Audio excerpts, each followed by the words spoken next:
ለታረፈዳችሁ ዶክተር ሳሙኤል ክፍሌ የአዲስ አበባ ዩኒቨርሲቲ ፕሬዝዳንት፣ ፕሮፌሰር ሳላህ መሐመድ ሐሰን በተባበሩት አረብ ኤሚሬቶች የግሎባል ጥናት ዩኒቨርሲቲ ቻንስለር፣ የዩኒቨርሲቲያችን መምህራን ባልደረቦች፣ የፕሮፌሰር ኤልዛቤት ወልደ ጊዮርጊስ ወዳጆች፣ የሥራ ባልደረቦች፣ ዘመዶች፣ ክቡራትና ክቡራን እንኳን ደህና መጣችሁ። ዛሬ መጋቢት 12 ቀን 2017 ዓ.ም የቀብር ስነ ስርዓታቸው የሚፈጸመው የፕሮፌሰር ኤልዛቤት ወልደ ጊዮርጊስ የመጨረሻ ስንብት መርሃ ግብር ነው። መርሃ ግብራችንን ለመጀመር በመጀመሪያ የፕሮፌሰር ኤልዛቤትን አጭር የህይወትና የሥራ ታሪክ በንባብ እናሰማለን። አቶ አበበ ባልቻን ጋብዛለሁ።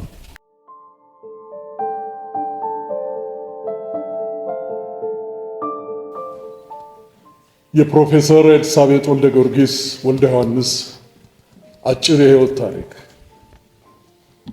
በወዳጅ ዘመድ ባዛውንትም በወጣትም የሙያ ባልደረቦቿና ተማሪዎቿ ሁሉ ኤልሲ ተብላ ስትጠራ ለኖሮችው ፕሮፌሰር ኤልዛቤት ወልደ ጊዮርጊስ ዛሬ በድንገትና የግድ በተደቀነው መራራ የመጨረሻ ስንብትም ሁሌ እንደምንጠራት ኤልሲ እያልን የህይወት ታሪኳን እንዘክራለን።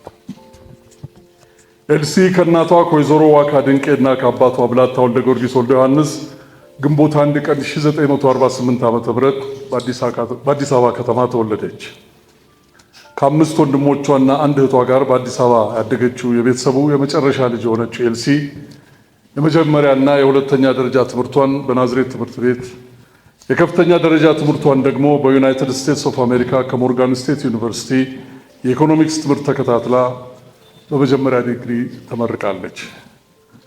በተማረችበት ሙያ ለዓመታት እዚያው አሜሪካን ሀገር በተለያዩ ባንኮች ውስጥ በተለያየ ኃላፊነት ሰርታለች።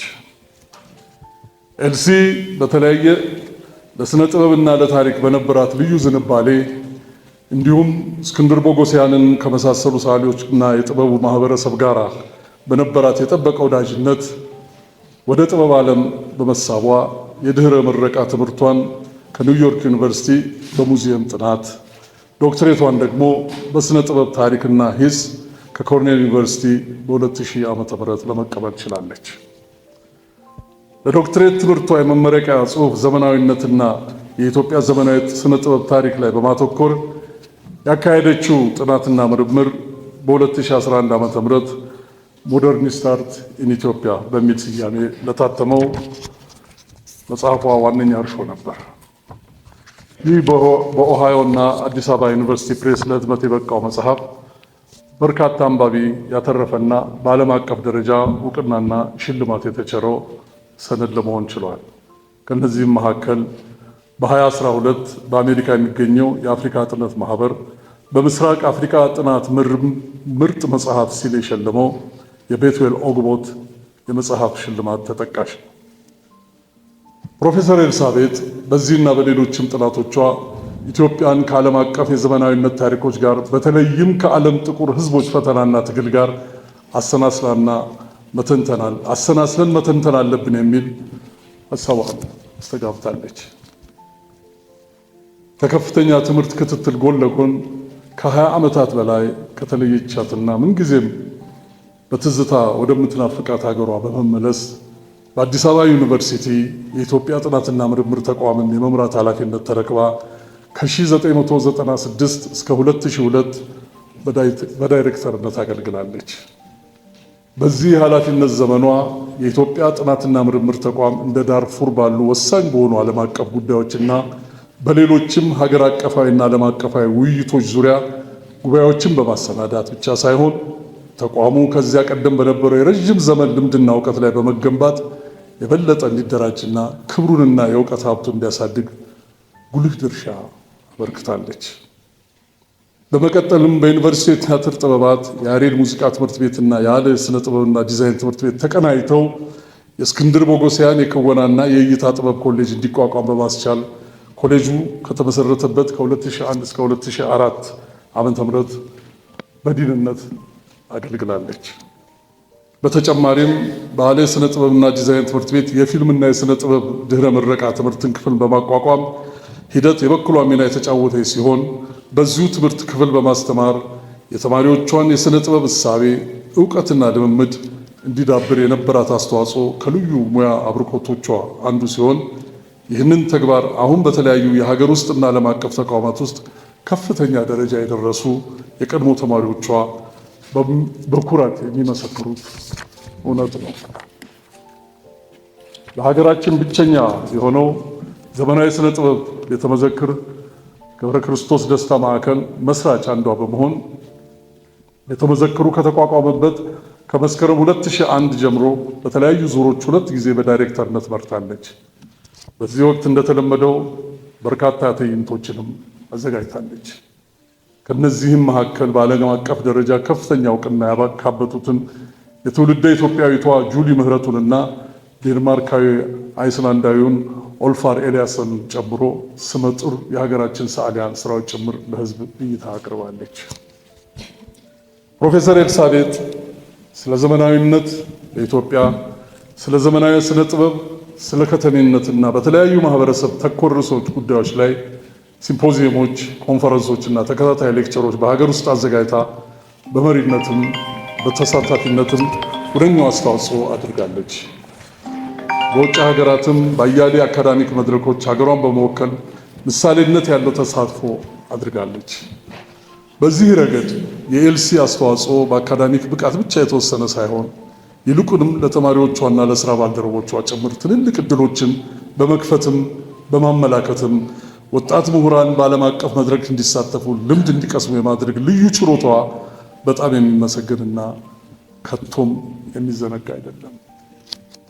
በመኖሪያ ቤቷም ሆነ በአደባባይ ውይይቶች ይቀስቀሱና አሳቢዎች ይበዙ ዘንድ ስትታትር የኖረችው ኤልሲ ካዘጋጀቻቸው ተከታታይ አውደ ጥናቶች መካከል ከተለያዩ የሙያ ዘርፎች የተውጣጡ ባለሙያዎችን በማሰባሰብ በከተማ ጥናትና ተያያዥ ጽንሰ ሀሳቦች ላይ አተኩሮ በተዘጋጀው የአዲስ አበባ የለውጥ ሂደት በተሰኘው አውደ ጥናት ላይ የቀረቡትን የምርምር ስራዎች የአርትዖትና የማሰናኘት ስራ ሰርታለች። በዚህም ለብዙ ምርምሮች መነሻና ማጣቀሻ የሆነውን በቼንጂንግ ዲኤንኤ ኦፍ አዲስ አበባስ ትራንስፎርሜሽን ኢን ዘ አይስ ኦፍ አርኪቴክትስ ሶሺዮሎጂስት ኤንድ አርቲስት የተሰኘ መጽሐፍ በ2007 ዓ.ም አሳትማለች። ፕሮፌሰር ኤልሳቤጥ በሴቶች ዙሪያ የተጻፉና ያልተጻፉ ጎታችና አደናቃፊ ሕግጋትና ልምዶችን ነቅሶ በማሳየት ስርዓታዊና የዕለት ተዕለት ማህበራዊ ለውጥ እንዲመጣ ለማድረግ ልማዳን እውቀቷን በማጣቀስ ባስተማረችባቸው የሥነ ጥበባት የሴቶችና የአፍሪካ ጥናት ትምህርት ክፍሎችም ሆነ በተለያዩ አካዳሚያዊ ስፍራዎች ከብዙ ነፃነት ወዳዶች ጋር ሀሳቧን አካፍላለች፣ ድምጿን አስተጋብታለች። የኤልሲ ምሁራዊ አስተዋጽኦ በዩኒቨርሲቲ ውስጥ ብቻ የተገደበ አልነበረም። ለዚህም ዋነኛ አብነት የሸገር ካፌ ተሳትፏ ነው ማለት ይቻላል። በሸገር ኤፍኤም 102.1 ሬዲዮ ሸገር ካፌ በመባል የሚታወቀው ሳምንታዊ መርሃ ግብር ላይ የዳበረ እውቀትና ልምዷን ለዓመታት በተከታታይ በተለያዩ ርዕሶች ዙሪያ ጥልቅ ውይይቶችን በማዘጋጀትም በመምራትም በመሳተፍም የማይዘነጋ አስተዋጽኦ አድርጋለች። የዘመናዊነትና የዘመናዊ ስነ ጥበብ ጽንሰ ሀሳቦችን ያለፈውንና የአሁኑን ዘመን የስነ ጽሑፍ ስራዎችን የፓን አፍሪካ ተጋድሎዎችንና የኢትዮጵያ ታሪክ መዛግብትን ከዓለም አቀፍ ጥናቶች ጋር በማጣቀስ በከፍተኛ ትምህርት ተቋማት ተወስኖ የነበሩ የፍልስፍናና የጥበብ ጽንሰ ሀሳቦችን የመሃዘብ አስተዋጽኦ ወደር የማይገኝለት ነው። ዝግጅቱ በየሳምንቱ በብዛት ከሚደመጡት አንዱ እንዲሁም በመትጋቷ የከፍተኛ ትምህርት ተቋም ኃላፊነት የሆነውን ማህበረሰብን የማንቃት አገልግሎቷን በብቃት ትወጣለች። በብዙ ልቦችም ታትማለች። ከዚህ ሁሉ ሰፊ አስተዋጽኦ በመቀጠል በ2010 ጀምሮ በተባበሩት አረብ ኤሚሬትስ ውስጥ በምትገኘውና በዓለም ደረጃ የባህል አምባ እየተሰኘች በመጣችው የሻርጃ ከተማ በዓለም አቀፍ ጥናት ዩኒቨርሲቲ ግሎባል ስቴት ዩኒቨርሲቲ የአፍሪካ ኢንስቲትዩት የአሊ ሙዝሩይ ቀዳሚ ከፍተኛ ፌሎ በመሆን ከተቀላቀለች በኋላ በተቋሙ የድህረ ምረቃና የዶክትሬት ትምህርት ክፍል ምስረታ ከፍተኛ አስተዋጽኦ አድርጋለች። በተጓዳኝ የሁማኒስትን ክፍል ትምህርት በመምራት ካሪኩለም በመቅረጽና በማስተማር አዲስ ለተከፈቱት የትምህርት መርሃ ግብሮች በድንገት እስካለፈችበት ቀን ድረስ አገልግሎት ስትሰጥ ቆይታለች። በተለመደው ሁሉ በተቋሙ የተለያዩ ጉባኤዎችና የሥነ ጥበብ ዝግጅቶች ኢትዮጵያውያን ምሁራን ተወዳዳሪ ሆነው እንዲወጡ ጥናት እንዲያቀርቡና እንዲያሳትሙ ከፍተኛ አስተዋጽኦ ከማድረጓም በላይ እንደነ አለማየሁ እሸቴ፣ አበጋዙ ክብረ ወርቅ፣ ያሬድ ተፈራ፣ ግሩም መዝሙርና ሌሎችም ዕውቅ የኪነ ጥበብ ባለሙያዎች የሀሳብ ቅብብሎሽ አካላት የሆኑ ዘንድ እድል ስትፈጥር ኖራለች። እንደ አፍሪካ ኢንስቲትዩት ባልደረባነቷ የሰሉ የሥነ ጥበብ ሰዎችን ከዓለም ዙሪያ በማሰባሰብ ከሚታወቀው ከሻርጃ አርት ፋውንዴሽን ጋር በመጣመር ከሰራቻቸው በርካታ ስራዎች መካከል በ2016 ዓ.ም ያዘጋጀችውና በቅርቡ መጽሐፍ ያሳተመችለት የሰዓሊ ሄኖክ መልካዘር የጠልሰም ትርኢት ተጠቃሽ ነው። ኤልሲ በእነዚህ ሁሉ ዓመታትም ያለማቋረጥ የጥናት ምርምር ጽሑፎችን በአካዳሚ መጽሔቶችና መጽሐፎች ላይ አሳትማለች። በልዩ ልዩ ዓለም አቀፍ አካዳሚ ተቋማት የቦርድ አባልነት ተመርጣ ሰርታለች። የመጽሐፍት ህትመቶችን በአርታኢነትና በጸሐፊነት አዘጋጅታለች። በጋዜጦች ላይም ሀሳቦቿን ታካፍል ነበር። ሞደርኒስት አርት የተሰኘው መጽሐፏ በሀገራችንም ሆነ በውጭ የሥነ ጥበብ ታሪክ ውይይቶች ላይ አስተዋጽኦ ማድረጉን እንደቀጠለ ፕሮፌሰር ኤልሳቤጥ ቀጣይ ምርምሯን በኢትዮጵያ ሴቶች ታሪክ ዙሪያ በማካሄድና የራሷን ህይወት የጥናቷ እርሾ በማድረግ ሁለተኛ መጽሐፏን ጨርሳ በእውቅ ዩኒቨርሲቲ ፕሬስ ሊታተም ጉዞ ላይ ነው። የእነዚህ ድምር ውጤት የኢትዮጵያ ዘመናዊ ታሪክና ስነ ጥበብ ከአህጉራዊ ከደቡባዊ ንፍቀ ክበብና ከዓለም አቀፋዊ ንድፈ ሐሳብና ታሪክ ጋር ያለውን ልዩነትና ትስስር በመፈተሽና በሂሳዊ አቀራረብ ለማዋሃድ በመጣር የጠራ ምሁራዊ አስተዋጽኦ ማድረግ መቻሏ ነው። ፕሮፌሰር ኤልሳቤጥ ወጣት የሥነ ጥበብ ታሪክ የጾታና የሴቶች ጥናት ምሁራን እና ባለሙያዎች ለእውቀት፣ ለትምህርት፣ ለጥናትና ምርምር ትኩረት እንዲኖራቸውና እንዲተጉ በዚህም ሙያቸውን እንዲያጎለብቱ በጓደኛ በማቅረብና በማበረታታት ተስፋ የሚጣልባቸው ብቻ ሳይሆን ፍሬያቸውን ለቀጣይ ትውልድ የሚያካፍሉ ግለሰቦችን አንጻለች። ተማሪዎቿ ባቋቋሙት የበጎ ፈቃደኞች ማህበር የቦርድ አባል በመሆን ያሰቡት እንዲሳካ መንገድ ከማሳየት አንስቶ የተለያዩ የመብት ተሟጋቾች ያቋቋሟቸውን ድርጅቶች እስከ ማገዝ እንዲሁም የአካዳሚያዊና ስነ ጥበባዊ ዓለም አቀፍ ተቋማት ውስጥ በቦርድ አባልነት ምክሯን በመለገስ ከፍተኛ ስራዎችን አበርክታለች። ኤልሲ የእውቀትና የመንፈስ ሀብቷን ሙያዊ ፍቅርና አርበኝነቷን ለብዙሃን ያወረሰች ተከታዮች ብቻ ሳይሆን አሰላሳዮችና መሪዎችን በተለያዩ የሙያ ዘርፎች ያፈራች ዘመን የማይሽራት ሁሌም የምትታወስና አሻራዋን በተቋማትና በትውልድ ላይ በደማቁ ነገር ያኖረች የሀገር ባለውለታ ናት። ኤልሲ ለአካዳሚው ሙያዊ ትብብርና ለወዳጅነት ጊዜያቸውን የማይሰስቱ ለሳቅ ጨዋታና ለአብሮነት ልዩ አክብሮት፣ ፍቅርና ቦታ ነበራት። አሰባሳቢና ቃፊ ምሁርም ነበረች። በተለይ ወጣት ምሁራን በጋራ እንዲሰሩ የትብብር መንፈስ እንዲያዳብሩና በቡድንና በማህበር እንዲሰሩ ያለመታከት ስታበረታታ፣ ስታግዝና አብራ ስትሰራ ኖራለች።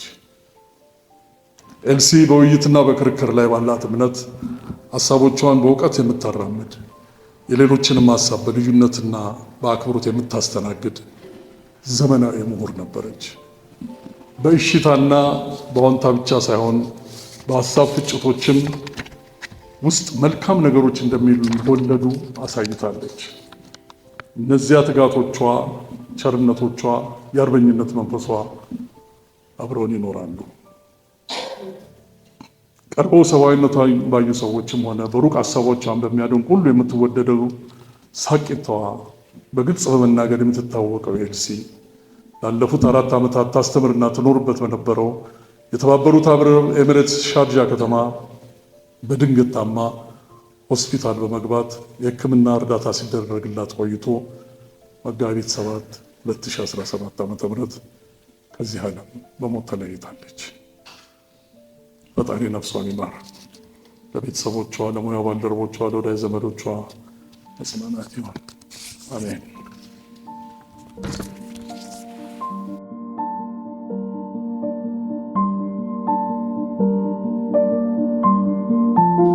ቀጥሎ ፕሮፌሰር ዳግማዊ ውብሸትና ወይዘሮ ኢትዮጵያ ታደሰ ተራ በተራ እነሱ እንጨርሳለን። ደህና አደራችሁ፣ ደህና ዋላችሁ። ኤልሲዬ ባልንጀሬ፣ ኤልሲኒ የኔ መቤት፣ የኔ ቆንጆ፣ የኔ ፍቅር፣ ውድ ጓደኛዬ፣ በሕይወት እያለሽ እንደ ሰበሰብሽን በጨዋታ በደስታ በሥራ በቁም ነገር በፍቅር ደጋግመሽ እንዳገናኘሽን ሁሉ ይኸው ዛሬም ከጎናችን ብትለይም ጥሪሽን ተቀብለን አቤት ኤልሲዬ ወዬ ብቻ ሳይሆን ዋይ ዋይ እያልን ተሰባስበናል። ኤልሲዬ ይገርምሻል፣ ፍሬንድሺፕ የሚለው የእንግሊዘኛ ቃል ኤቲሞሎጂው አመጣጡ ስረወ ቃሉ ፍሪደም ኤንድ ላቭ ነው። ማለት ነፃነትና ፍቅርን አጣምሮ የመነጨ ቃል ነው። እውነትም ያንቺን ጓደኝነት ሳስበው ከተዋወቅን ቀን ጀምሮ ለ19 ዓመታት ሙሉ ምንም ሳይጎድል ምንም ሳይዛነፍ ያበረከትሽልኝ ስጦታ ያወረሽኝ ሀብት ቢኖር ነፃነትሽና ፍቅርሽን ነው። አብዛኛው ጊዜ በኛ ሀገር ይብሳል ይመስለኛል ኤልሲዬ የባልንጀሬን ማንነት ለማስረዳት ስንሻ ቶሎ ሮጠን የቤተሰብ ምሳሌ ማለት ከደም ዝምድና ጋር የተሳሰሩ የተሳሉ ቃላቶችን እንመርጣለን። የሰፋ የጠለቀ ፍቅር የሰፋበትን ጓደኝነት ለማስረዳት ወይም ለማረጋገጥ ስንፈልግ እንዴስ እኮ እንደ ወንድሜ እሷ እህቴ እንላለን። ነገር ግን ኤልሲዬ ሳስበው አግባብ አይመስለኝም። ምክንያቱም ጓደኛ ማለት ራሱን የቻለ በቤተሰብ ምሳሌ የማይተመን የህይወት መስራች አቋም ስልት ነው። ለዚህ ይመስለኛል የፍሬንድሺፕ ስረወ ቃል ነፃነትና ፍቅርን አብሮ አቅፎ ሲወርድ ሲዋረድ የመጣልን በእኛም ቋንቋ ባልንጀሬ ያልነው ለኑሮ እንደ እህል ለህይወት ጓደኝነት ወሳኝ ስለሆነ ኤልሲዬ የሥነ ጥበብ ሊቅና ምሁር ስለሆንሽ ዳጊ እስቲ ነፃነቴንና ፍቅሬን ሳለውትኝ ብትጠይቂኝ አይምሮዬ ውስጥ ቶሎ የሚቀረጸው አንቺ መኖሪያ ቤት ተሰብስበን የነበረው ልዩ ወግና ስርዓት ነው። ተማሪ ሆነ አስተማሪ፣ ሌክቸረር ሆነ የዩኒቨርሲቲ ፕሬዝደንት፣ አንጋፋ አርቲስት ሆነች ገና ጥበብን የደፈች፣ ባለስልጣን ወይም ስልጣንን የማይሻ የሚንቅ፣ ድሃ ወይም ሀብታም፣ ዳያስፖራውንም አገር ውስጥ የሚኖረውም፣ ዕድሜ ጫነውንም ገና ፍሬ ወጣቱን፣ ወንዱን ሴቱን፣ ዘር ሳትቆጥሪ ሃይማኖት ሳትለይ ሁሉንም በእኩልነት ቤትሽ ተገኝተን ጨዋታው የሚደራው የሚደምቀው አንቺ ደግ ልብና ነፃ ልቦና ስለነበረሽ ነው። ኤልስዬ ባልንጀሬ፣ እኔማ ያለብኝ ያንቺ ውለታ መጠን የለውም። ከሀገሬ ጋር ልቆራረጥ ስል አንቺ ነሽ ስሜንና ክብሬን አስጠብቀሽ መንገዱን ከፍተሽ አይዞህ ዳጊ አለውልህ ብለሽ ስንት ሰው አሰባስበሽ አለንልህ አስብለሽ ብርታቱን፣ ድጋፉን፣ እድሉን የሰጠሽኝ አንቺ ባቀናሹ መንገድ ነው ስንት ምርጥ እንከን የማይወጣለት ጓደኞች ያበጀሁት፣ ስንት በቁ አርቲስቶችና ምሁሮች የተዋወቅኩት። እኔ ብቻ ሳይሆን እዚህ የተሰበሰብነው ጓደኞችሽ፣ ወዳጆችሽ ስንባል ሁላችንም አንቺ በዘራሽው ግንኙነት ነው የተለያዩ ወዳጅነት፣ ጓደኝነት ሀብት ልናፈራ የቻልነው። ሰው ጓደኛን አልካፈልም ብሎ ሲሰስት አንቺ ግን ፍቅርን በጋራ፣ ሰው የሥራም የሆነ የኑሮውን ዕድል ለብቻው ሲበላ አንቺ ግን በጋራ ስታካፊን ለስንት ዓመት ኖረሻል። ኤልስዬ አይኔ ላይ ምን ያንጃብባል መሰለሽ? ቤትሽን ሳያፈርሱብሽ ጊዜ ሳሎንሽ ውስጥ የተሰቀለው ዳንኤል በቁምሽ የሳለው ሁላችንም የምንወደው ስዕል ደሞ በጓደኞችሽ ውብ ሥራዎች ከጎኑ በበቄ 2 ስካልፕቸሮች በባህሉ የኮላጅ ፔንቲንግ፣ በበርኒ ፎቶግራፍ፣ በእስክንድር ፔንቲንጎች ያንቺ ፖርትሬት ጎላ አድርጎ መልክና ባህሪሽን ያንጸባርቅ ነበር። ፒፓሽን እያጨሽ እንደ ማግኔት የሚስቡ አይኖችሽን ለሰዓሊውም ለተመልካቹም ቀጥታ አቅርበሽ እንደው ስዕል ቢናገር እንዲህ የሚል ይመስለኛል። ታዲያ አዎና በይፋ ከፈለግኩት ፒፓዬን አጨሳለሁ። በሴትነቴ ብትገምቱኝ፣ በሐሜት ብታወሩኝ ደንታዬ አይደለም። ሴትነቴ ኩራቴ፣ ፍላጎቴ፣ መብቴ ብለሽ የነጻነት የድፍረት አቋምሽ ለሁላችን አርያ ባህሪ ነው። ለዚህ ነው ኤልስዬ ቁጣሽንም አንዳንዴ ጩኸትሽንም ይሁን ብለን የተቀበልነው። ምክንያቱም ልቦናሽ ነፃና በመርህ ላይ የተመሰረተ ስለሆነ ነው።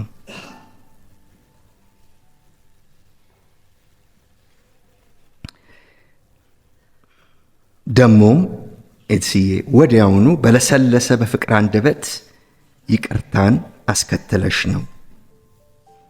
ደሞም ሙሉ ሰብአዊነትሽን፣ ሐዘንሽን፣ ጉዳትሽን፣ ቫልነራቢሊቲሽን፣ እንባሽን ሁሉ ለጓደኞችሽ አካፍለሽ ነው። ኤልስዬ ነፃነት በነፃ አይመጣም። ከባድ ክፍያ አለው። ግን አንቺ የከፈልሽው ዋጋ ከንቱ አልሆነም። አንቺንም እኛንም ሕይወት ላይ ትልቅ ሚና ተጫውቷል። እንኳን በ10 ደቂቃ 10,000 ገጽም የወዳጆችሽ የጓደኞችሽ ፍቅር ሊገልጸው አይችልም። ስምሽን እንኳ ስናነሳ ሁሌ በፍቅር ቅኝት ነው። ለዚህ ነው ኤልሲኒ ምልሽ። እንድሪያስ ኤልሱ ወይም ሲያሰኘው እሜቴ ብሎ የሚጠራሽ ስሜነህ ኤልስዬዋ የሚልሽ፣ ጋሾናስ ኤልሳ፣ ሳላ ኤሊዛቤት፣ ደሞ ኤልስዬ የሚሉሽ እነፈትለ ድምፅ መጣብኝ፣ የኢትዮጵ ድምፅ መጣብኝ፣ የኃይሌ ድምፅ መጣብኝ፣ የአግዬ ድምፅ መጣብኝ፣ የሱሬ ድምፅ መጣብኝ ኤልስዬ ሲሉሽ እንደ ማር አጣጥመው ስምሽን ሲጠሩ ዝግጅት መግቢያው ላይ እንኳ ሙሉ ስምሽን ስታስተዋወቅ ሸገር ኤፍኤም ላይ ማዛ እንኳ ዶክተር ኤልሳቤጥ ወልደ ጊዮርጊስ ብላ ስትል በኩራትና በፍቅር ስሜት ነበር። የሆነው ሆኗል። ኤልስዬ ሕይወት የራሷ ዕቅድ አላት። በሕይወት ብትለይንም እኛ በሕይወት እስካለን ድረስ ከልባችንና ከአእምሯችን አትለይንም። በጣም ከመጠን በላይ እናከብርሻለን፣ ከመጠን በላይ እንወድሻለን። ኤልስዬ ባልንጀራችን፣ አንቺንም ነፍስሽን ይማረው፣ እኛንም ብርታቱን ይስጠን።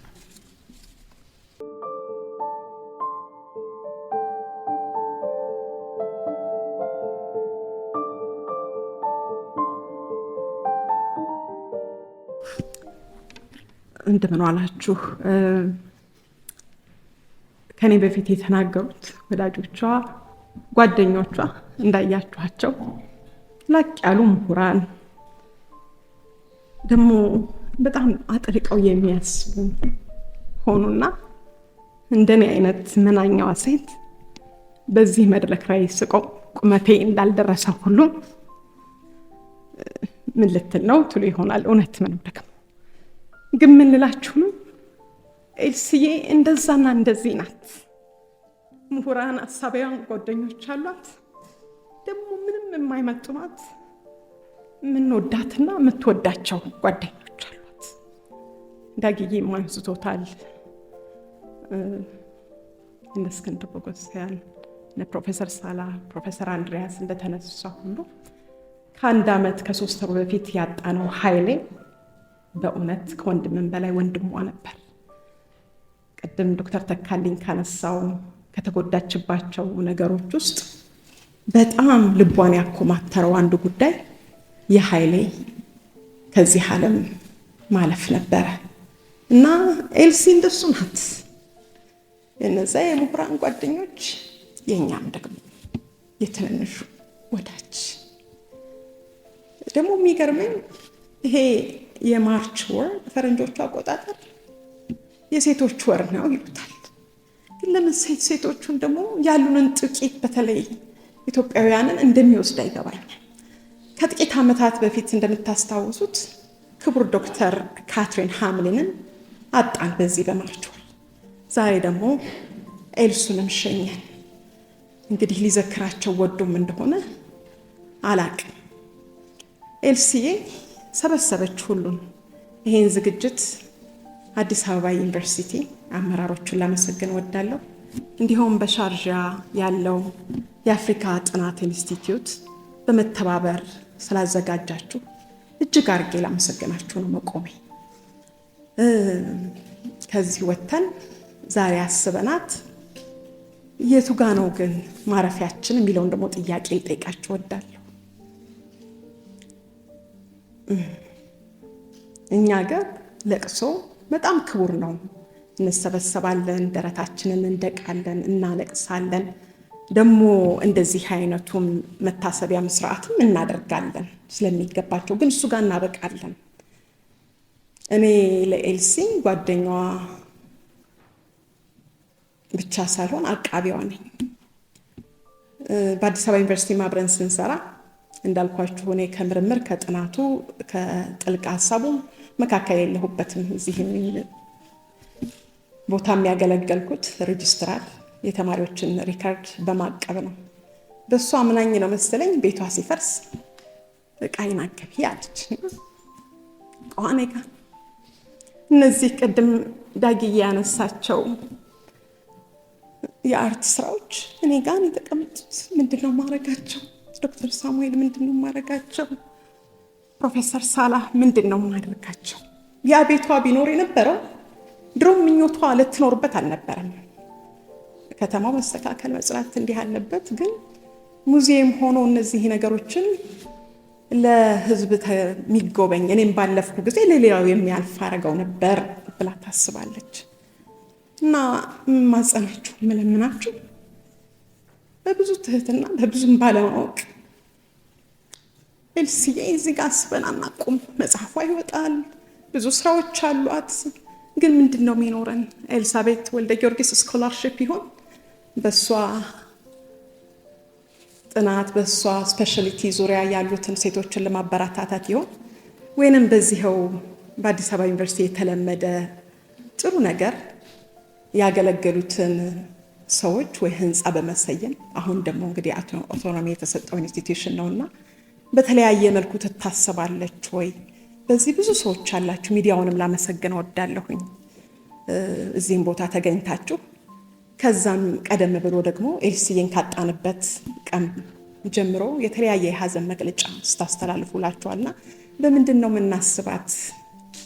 ኤልሲ ትረሳ ይሆን? የሚቀጥለው ትውልድ በምንድን ነው የሚያውቃት ከመጽሐፏ በዘለለ? እና ይሄንን አደራ ለማለት ነው እቺ ከንቱ ሴት በፊታችሁ የቆመችው። አመሰግናለሁ።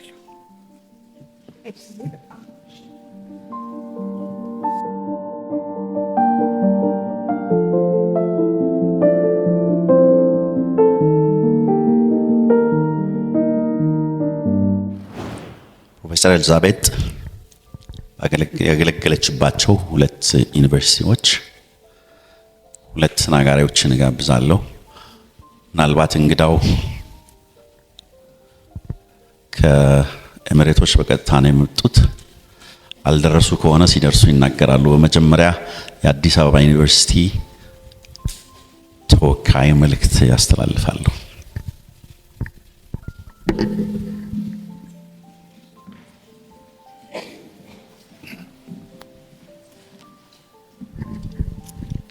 እግዚአብሔር ወለተ ኢየሱስ ኤልሳቤጥ ወልደ ጊዮርጊስ ወልደ ዮሐንስ።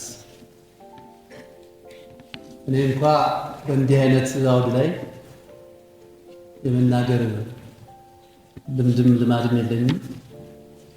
እንዲህ አይነት አውድ ላይ ከተገኘው ደግሞ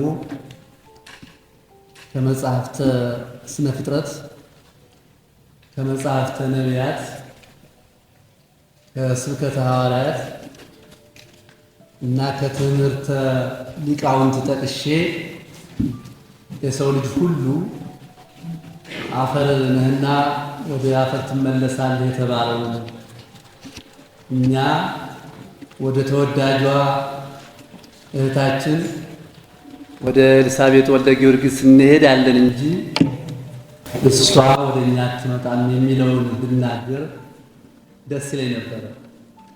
ሆኖም ግን አውዱ ለዛ የተመቸ ስላልሆነ የተወከልኩበትም የአዲስ አበባ ዩኒቨርሲቲ ቆይታዋ ምን ይመስል እንደነበረ በዋናነት በአዲስ አበባ ዩኒቨርሲቲ የኢትዮጵያ ጥናትና ምርምር ተቋም ዲሬክተር ሆና በሰራችባቸው ጊዜያት ያበረከተቻቸውን ተቋማዊ ሀገራዊና ዓለም አቀፋዊ ትሩፋቶች ባጭሩ እጅግ ባጭሩ ለማስታወስ ነው።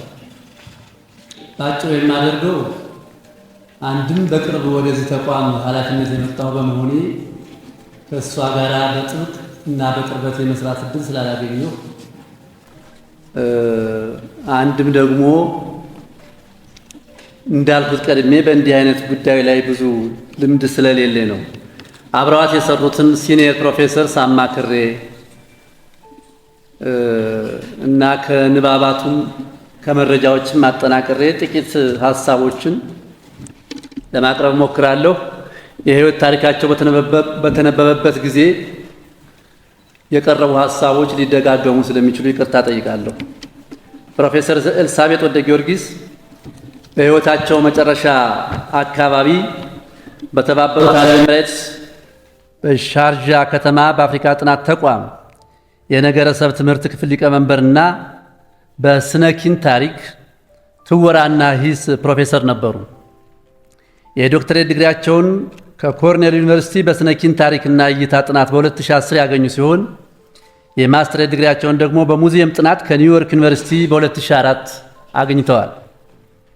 በቀድሞ የፍልስፍና ምሁርና የአዲስ አበባ ዩኒቨርሲቲ ፕሬዝደንት በነበሩት ፕሮፌሰር አንድሪያስ እሸቴ ወደዚህ ዩኒቨርሲቲ ተጋብዘው ከመጡ በኋላ ከ2004 በፈረንጆች አቆጣጠር እስከ 2010 ድረስ የዚሁ አንጋፋው የአዲስ አበባ ዩኒቨርሲቲ የኢትዮጵያ ጥናትና ምርምር ተቋም ዲሬክተር ሆነው አገልግለዋል። የኢትዮጵያ ጥናትና ምርምር ተቋም ዲሬክተር ሆነው በሰሩባቸው ጥቂት ዓመታት ብዙ ተግባራትን፣ ዘመን ተሻጋሪ ስራዎችን የፈጸሙ ሲሆን በተለይም ከብዙዎቹ ሶስቱን ጉዳዮች ነጥሎ በልዩነት ማቅረብ አስፈላጊ ነው ብዬ አምናለሁ። ይኸውም አንደኛ ኢትዮጵያን ስተዲስ በሚል የድህረ ምረቃ ፕሮግራም ማዕቀፍ ወይም ጥላ ስር ኮንቴምፖራሪ ካልቸራል ስተዲስ፣ ኢንዲጂነስ ካልቸራል ስተዲስ ኤንድ ሙዚየም ስተዲስ የተባሉ ሶስት የጥናት መስኮች ወይም ፊልድ ኦፍ ስፔሻላይዜሽንስ የሁለተኛ ዲግሪ ተማሪዎች እንዲገቡና እንዲማሩ በማድረግ በ5 ዙር ከ75 ያላነሱ ተማሪዎችን በእነዚህ የትምህርት መስኮች እንዲመረቁ ውጤታማ ስራ ሰርተዋል። ሁለተኛው እንዲሁ ዓለም የሚያውቀው ዝነኛው ዓለም አቀፉ የኢትዮጵያ ጥናትና ምርምር ተቋም ጉባኤ እንደ አውሮፓ አቆጣጠር ከኖቬምበር 2 እስከ 5 2009 በአዲስ አበባ በአቃቂ ካምፓስ በተከበረበት ወይም በተዘጋጀበት ጊዜ ከ350 በላይ የጥናትና ምርምር ወረቀቶችን የሚያቀርቡ ምሁራን ተጋብዘው በደመቀ ሁኔታ ጉባኤው እንዲካሄድ አድርገዋል። ከነዚህ ከ350 በላይ በዓለም የሚገኙ ሊቃውንት ውስጥ ከ125 በላይ የሚሆኑት ደግሞ ከውጭ ሀገር የመጡ ነጮች እንደነበሩ ጓደኞቻቸው ይመሰክራሉ። በዚህም በጉባኤው ላይ የቀረቡ ወረቀቶችም እንደዚሁ ተበትነው የቀሩ ሳይሆን ለፖሊሲ አውጪውና ለስራ አስፈጻሚ የሚሆኑ እንዲሆን ተብሎ በተቋሙ መድበለ ጥናት ወይም ፕሮሲዲንግ ላይ ደረጃውንና ጥራቱን ጠብቆ እንዲታተም አድርገዋል። ሶስተኛው የምናከብረውና የምንወደው አቶ አበበ ባልቻ ቅድም እንደጠቆመው የተከታታይ ጉባኤያት ዝግጅት ወይም ሲሪስ ኦፍ ፓነል ዲስከሽንስ ኤንድ ኮንፈረንስ በማካሄድ በኢትዮጵያ ውስጥ በአፍሪካ እና በጥቁር አሜሪካውያን ወይም በአፍሪካ አሜሪካውያን ባህል፣ ታሪክ፣ ስልጣኔ፣ ቅርስ፣ ፖለቲካና ፍልስፍና ላይ አንቱ የተባሉ የቀደም ቀንድ የምንላቸው ሊቃውንትን በመጋበዝ እውቀት እንዲስፋፋ፣ ጥበብ እንዲዘረጋ፣ ምሁራዊ ተዋስኦ ወይም ኢንተሌክቹዋል ዲስኮርስ እንዲስፋፋ በዚሁ ቤት ውስጥ ከፍተኛ ሚና ተጫውተዋል። ፕሮፌሰር ኤልሳቤጥ እንደ አውሮፓ አቆጣጠር ከ2009 እስከ 2013 ዓ.ም ድረስ ደግሞ በታላቁ ዩኒቨርሲቲያችን እንደዚሁ በትወናና እይታ ጥበባት ኮሌጅ ዲን በመሆን እንደገና ከ2014 እስከ 2020 በፈረንጆች አቆጣጠር መሆኑ ነው በገብረ ክርስቶስ ደስታ የዘመናዊ ስነ ኪንና ሙዚየም ማዕከል ዳይሬክተር በመሆንም ምሁራዊ፣ አስተዳደራዊና ብሔራዊ ተልዕኳቸውን በአግባቡ ፈጽመዋል። ፕሮፌሰር ኤልሳቤጥ በሀገራዊ ፍልስፍና፣ በኢትዮጵያና የአፍሪካ ቀንድ ታሪክ፣ በስነ ውበት፣ በስነ ጥበብ፣ በስነ ማህበረሰብና በፖለቲካዊ ጉዳዮች ላይ በድፍረት የሚጽፉ የሚናገሩና የሚከራከሩ ምርጥ ሞጋች ሴት ነበሩ። ተማሪዎቻቸው በተለይም ደግሞ ወጣት ሴቶች ሐሳባቸውን በድፍረት በእውቀትና በእውነት እንዲገልጹ ለመብቶቻቸውም እንዲታገሉ በምርምር እንዲጎለብቱ ያላሰለሰ የምክርና የማበረታታት ስራ አከናውነዋል። ፕሮፌሰር ኤልሳቤጥ ተጽዕኖ ፈጣሪ የሆኑ በርካታ የምርምር ወረቀቶችን በዓለም አቀፍና ሀገር አቀፍ የጥናት መጽሔቶች ላይ ከማሳተማቸውን ባሻገር የብዙ ዓለም አቀፍና ሀገር አቀፍ የጥናት መጽሔቶች ዋና አርታኢ፣ ተባባሪ አርታኢና የአርትዖት ኮሚቴ አባል በመሆን አገልግለዋል። እንግዲህ በአንድ ወቅት የዚህ ተቋም ዳይሬክተር በነበሩበት ጊዜ አሜሪካ በሚገኘው የኮርኔል ዩኒቨርሲቲ የፒኤችዲ ትምህርታቸውን ሲከታተሉ ነበር። ታዲያ አንድ ወቅት ላይ ከትምህርታቸው ጋር በተገናኘ ጉዳይ ወደ አሜሪካ መሄድ ነበረባቸው።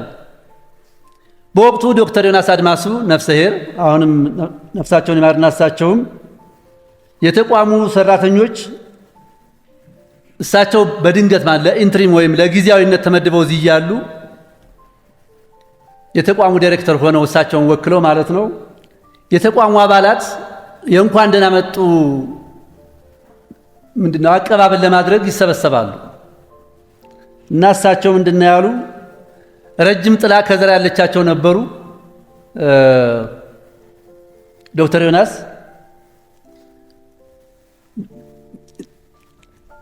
ኤልሳቤጥ ትቆጣለች፣ ትጮሃለች ትላላችሁ፣ እኔ ደግሞ በዚህ በያስፉት ጥላ ገና አጀልጣችኋለሁ ይሉ ነበር። ይሄን የሚሉት ለምንድን ነው? ፕሮፌሰር ኤልሳቤጥ ሰራተኞቹ በትጋት እንዲሰሩ፣ ሁሌም እንዲመራመሩ፣ ጊዜያቸውን በአግባቡ እንዲጠቀሙ ሁሌ ይቆጡ እና ይመክሩ ስለነበረ ነው። አንድ ወቅት በር ላይ ቁጭ ብለው 11 ሰዓት 20 ጉዳይ ወይም 10 ተኩል ምናምን አካባቢ እዚሁ በሩ ላይ ይቀመጡና እያስተዋሉ እያለ የተቋሙ ሰራተኞች አሁንም እንደሚደረገው አንዳንዴ ማለት ነው እየወጡ ይሄዳሉ ወደ ቤታቸው። ቁጭ ብለው ሲያዩ ቆይና በጣም ይናደዳሉ። በማግስቱ ይመጡና ደብዳቤ ይጽፋሉ። አስተዳድሯን ይጠሩና በአስቸኳይ እነዚህን ሰራተኞች አባርልኝ ይላሉ። እሳቸው በአሜሪካ ባህል ነው ያዩትና ግን ኢትዮጵያ ነው እንጂ አሜሪካ ስላልሆነ ያኛው አልተፈጸመም።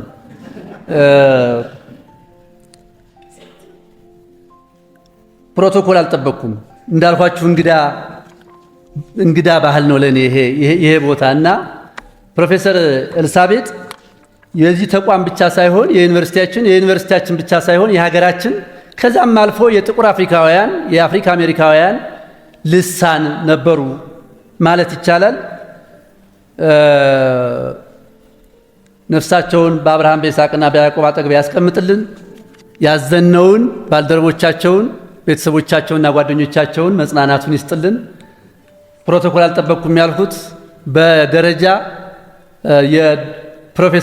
የዩኒቨርሲቲውን ፕሬዚደንት ዶክተር ሳሙኤል ክፍሌን እና የግሎባል ዩኒቨርሲቲ ቻንስለር ፕሮፌሰር ሳላም አህመድ ሐሰንን አልጠቀሱም። የቀድሞ መምህሬና ወዳጄ የቀድሞዋ ሚኒስትር ፕሮፌሰር ሂሩት ወልደማርያምም በመካከላችን ይገኛሉ። አመሰግናለሁ። ስለ ቅንና ምጥን መልእክታቸው ወንድማችንን አመሰግናለሁ። ፕሮፌሰር ሳላህ ሐሰን መጥተዋል። ፕሊዝ።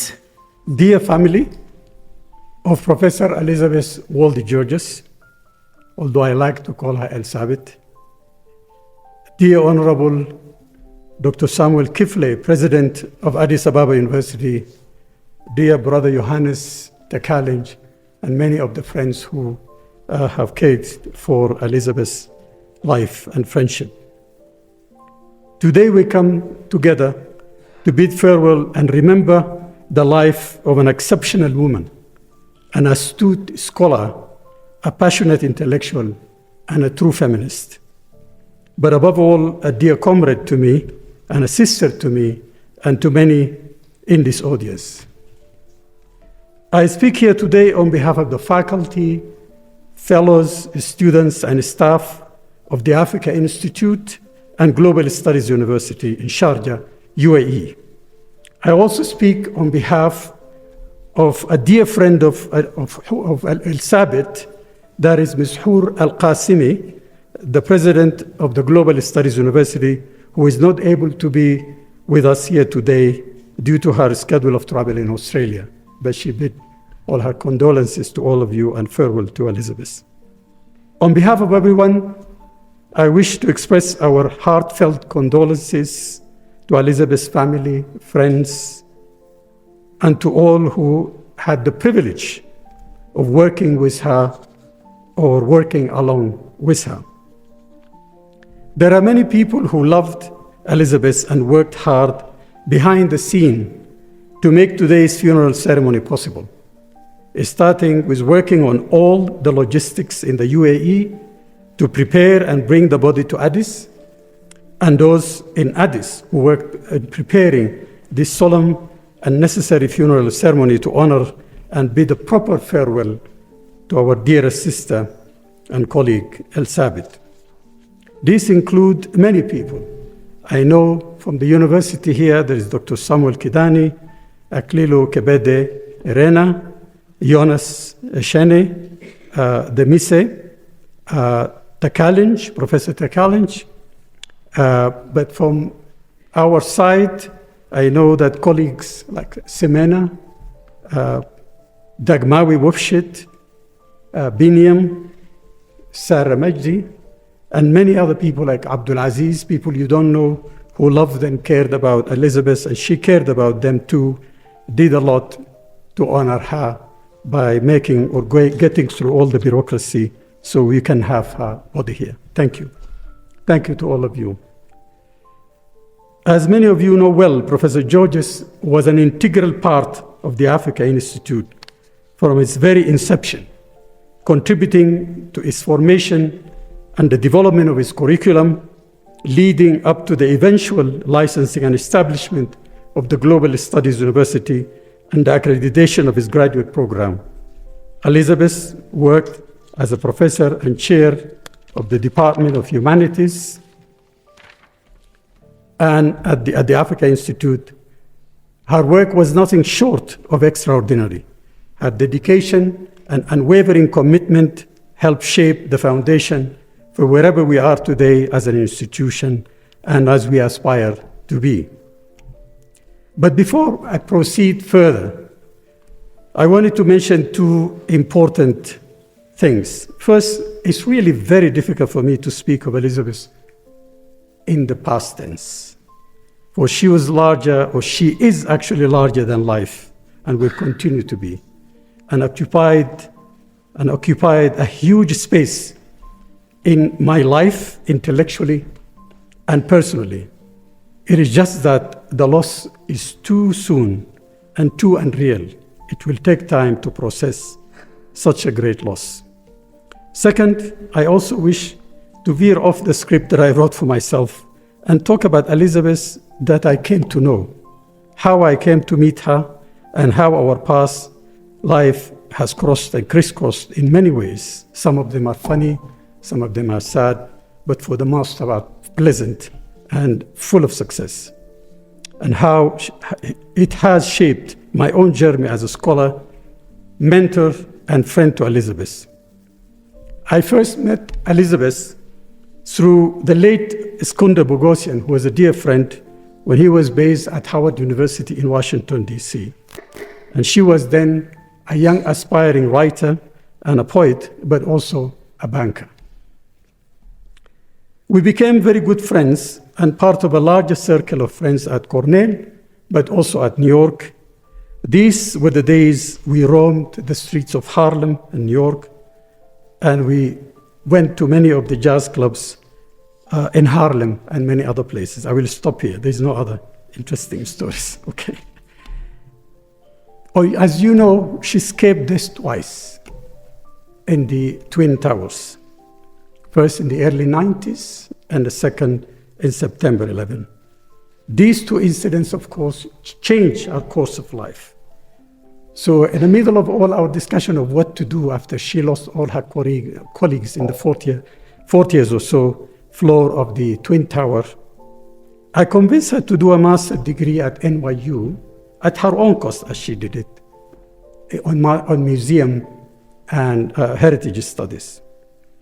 Over time, our relationship grew, that of a friend to a professor-student, eventually one of mutual respect and collaboration.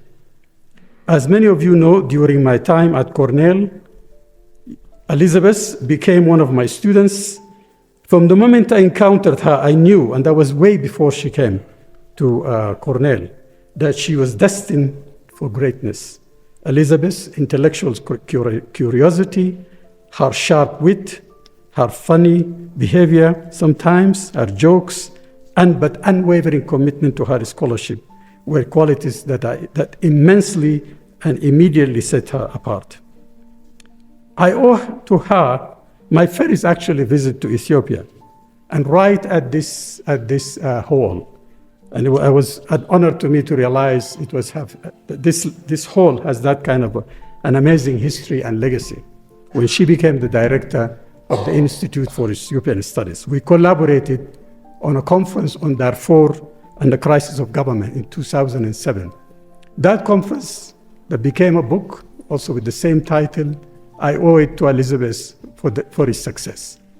That conference could never have happened in the United States because many of the participants are rebel, leftist, communist, but also midway intellectual and politicians. Some of them could never have gotten a visa to the United States, but Ethiopia made it possible because they could not travel. Many of them could not travel to Sudan.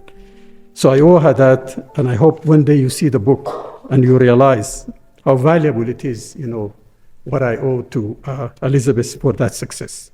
The second one was a collaboration at Cornell on also Ethiopia itself. That is modernity and memory. It was a very successful conference. We managed, of course, to hold it at Cornell.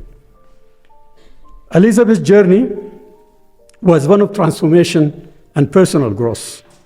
She was never the one to follow the expected path. Her decision to change her profession was a bold and defining moment in her academic career. That decision, one that many might view as a challenge, became a turning point. It allowed Elizabeth to pursue her true passion, the arts. And it was this transformation that ultimately led her to become the remarkable professor, scholar, and leader that she became. Beyond her impressive academic career, Elizabeth was deeply committed to creating spaces for others to thrive. She served as a mentor to countless students, colleagues, and emerging scholars, always offering her support, wisdom, and guidance. Elizabeth's influence extended far beyond the walls of academia. She was a beloved figure in the global art and scholarly communities. Her contribution to journals, conferences, and international exhibitions made her an invaluable voice in the discourse on African modernism and the presentation of Ethiopian women in the art. And her ability to bridge gaps and create connections across cultures and discipline was one of her greatest strengths. Before I end, I would like to tell a small story, and I hope she would forgive me as she was listening here. But I think she would have had a laugh, or she would having a laugh now. When I was at Cornell and she returned here, she sent an email to me, and the email was blasting me. And that email sounded strange. When I read it for the second time, apparently, she's blasting someone who disappointed her. It involves some level of love, I think. I hope this person is not in the audience. But if he's in the audience, then I know his secret. When I said to her, Elizabeth, I don't think this email is intended to me. I don't think it sounds from a student to professor. Her reply was just one line. Now you know all my secrets. So anyway, before I end, I have shared with Elizabeth a passion for poetry and for a specific poet, that is Mahmoud Darwish, the late Palestinian poet. There was one poem that I shared with her, and it became her motto, as she said. She circulated to friends, especially at times of crisis in the world. The poem is entitled, "The War Will End." The war will end. The leaders will shake hands. The old woman will keep waiting for her martyred son. The girl will wait for her beloved husband. And those children will wait for their hero father. I don't know who sold our homeland, but I saw who paid the price. Let me read it in Arabic in her honor because it sounded good and because really Mahmoud Darwish is difficult in translation. ستنتهي الحرب ويتصافح القادة وتبقى تلك العجوز تنتظر ولدها الشهيد وتلك الفتاة تنتظر زوجها الحبيب وأولئك الأطفال ينتظرون والدهم البطل. لا أعلم من باع الوطن ولكني رأيت من دفع الثمن. It's very hard. So there was a poem that she didn't hear from me, but it was a later discovery. There was a friend read it at a memorial we have, but read actually just the first stanza. So I decided to honor her with this because it speaks about the place that she occupied and what it means to us. The poem in translation runs like this. The space you always filled is now emptied, yet its emptiness is the most beautiful of all those present. If I were to die before meeting you, don't ever forget that I have always yearned to meet you. The space you always filled is now emptied, yet its emptiness is the most beautiful of all those present. Perhaps it wasn't a big deal for others, but it was my very throbbing, yearning heart. I miss nothing in your absence. I miss nothing in your absence other than the very universe. And if I dedicated a poem to you once, then rest assured I have prayed for you millions of times. The space you always filled is now emptied, yet its emptiness is the most beautiful of all those present. I can't finish this, but let me end it here. Thank you so much.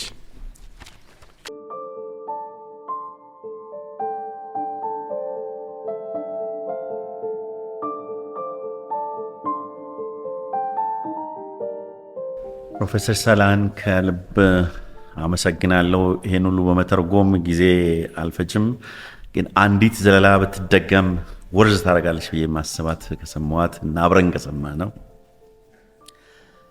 ይህች የተለየች ሴት በማናቸውም መስፈሪያ ምሁራዊ አስተዋጽኦዋ ከዚች አጭር እድሜ መስፈሪያ በላይ ነው ብለው የተናገሩት ትልቅ ነገር ነው። ቀጥሎ የወንድሞቻቸውን መልእክት ወይዘሮ ቆንጂት ስዩም በማስከተል የስራ ባልደረቦቻቸውን መልእክት ዶክተር ተካልኝ ወልደማርያም በተከታታይ ያሰማሉ። ከወንድሞቻቸው የተላከ መልእክት። ኤልሳቤጥ ወልደ ጊዮርጊስ ከአባታችን ብላታ ወልደ ጊዮርጊስ ወልደ ዮሐንስ እና ከእናታችን ወይዘሮ ዋካ ድንቄ የ55 ዓመት የትዳር ጊዜ ውስጥ ከተወለዱት 2 ሴቶችና 5 ወንዶች መካከል ናት። የመጨረሻዋ ልጅ ኤልሳቤጥ ወልደ ጊዮርጊስ የአንደኛና የሁለተኛ ደረጃ ትምህርቷን በናዝሬት ትምህርት ቤት የተማረች ሲሆን የህይወት ታሪኳ ላይ እንደተገለጸው ለህዝቤ ቀጥታ አገልግሎት መስጠት አለብኝ ብላ ወደ ኢትዮጵያ ተመልሳ በአዲስ አበባ ዩኒቨርሲቲ አገልግሎት መስጠት ጀመረች። አባታችን ቄስ ሰፈር በሚባለው አካባቢ ሁሉም ልጆች በተወለዱበት በሰሩት ቤት ውስጥ ተቀምጣ የዩኒቨርሲቲ ስራዋን እንደ ተልእኮ አድርጋው በመቁጠር ተደስታ የምትወደውን ስራ እየሰራች ኖራለች። የሷ ደስታ ትምህርቷን ለሚከታተሉ ተማሪዎች፣ ጽሑፏን ለሚያነቡ፣ ንግግሯን ለሚያዳምጡ በትንሽም ሆነ በትልቅ መስፈርት ውጤትና ልዩነት ማምጣት ነበረ። ብዙውን ጊዜዋን ከስራ ሰዓት ውጭ ጨምሮ የምታሳልፈው ተማሪዎቿን ሜንቶር በማድረግ ነበር። ዛሬ እዚህ የቀብር ስነ ስርዓት ላይ የሚገኙ ኤልሳቤጥን በዚህ መልክ የሚያውቋት ብዙዎች ናቸው። ውርስ ወይም ሌጋሲ ማለት ይሄ ነው። የአባታችንም ኑዛዜ ይኸው ነበር። የእግዚአብሔርም ትእዛዝ እና ፈቃድ ይኸው ነው። ሌሎች ያላገኙትን እድል እኔ ያገኘሁበት ምክንያት ባገኘሁት ትምህርት ህዝቤን እንዳገለግል ነው ብላ ተልኳዋን ጨርሳ ተለይታናለች። ሁልጊዜም እንደምትናገረው ሞት የእግዚአብሔር ውሳኔ ነው። የሰው ልጅ ተልእኮ ግን በጸዳ ሕሊና መኖር፣ መስራትና ሌላውን ማገልገል ነው። ኤልሳቤጥ ለእኛ ቤተሰቦቿ፣ ለሥራ ጓደኞቿ፣ በጠቅላላው ለቀረቧት ሁሉ ፍቅር፣ ኩራት፣ አለኝታ ነበረች። እሷ የምንሳሳላት ልጃችን፣ ትንሿ እህታችን ነበረች። ብዙ የደከመችባቸው ረቂቅ መጽሐፎቿ፣ ብዙ የተመዘገቡ የምርምር ጽሑፎቿና ንግግሮች፣ ከሁሉም የበለጠ እውቀት ያካፈለቻቸውና ያበረታታቻቸው ወጣቶች ለዚህ ሕዝብ ላደረገችው አስተዋጽኦ ምስክር ሆነው ይኖራሉ። ካለፉት ወንድሞችሽና እህትሽ ጋር እግዚአብሔር በገነት ያኖርሽ። ወንድሞችሽ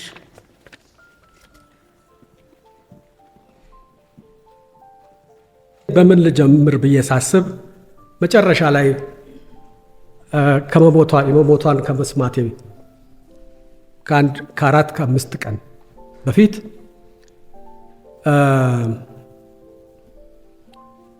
በስልክ ልውውጥ አድርገን ነበር እና